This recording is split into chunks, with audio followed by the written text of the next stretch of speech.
Nakumpiska ng mga kapulisan ng mahigit 100,000 pisong halaga ng shabu mula sa dalawang hinihinalang tulak ng ilegal na droga sa Abukay, Bataan. Narito ang report mula kay Patrolwoman Janice Bulahaw. Nakumpiska ang tinatayang 101,048 pesos halaga ng shabu mula sa dalawang hinihinalang tulak ng ilegal na droga sa isinagawang bypass operation ng Abukay Municipal Police Station's Drug Enforcement Unit sa Barangay Mabatang, Abukay, Bataan.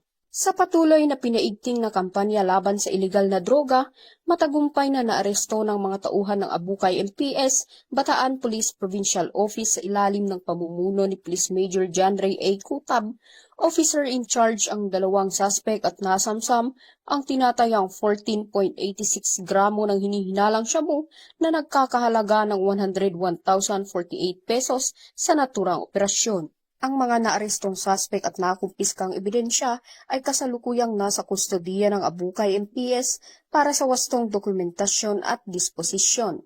Sila ay nahaharap sa kasong paglabag sa Republic Act 9165 o Comprehensive Dangerous Drugs Act of 2002. Muling nanawagan ang ating kapulisan sa mga individual na sangkot pa rin sa ilegal na droga na itigil na ang kanilang gawain at piliin ang daan ng pagbabago, sapagkat hindi titigil ang mga tauhan ng Bataan Police Provincial Office hanggat hindi napapanagot sa batas ang lahat ng mga sangkot sa naturang gawain.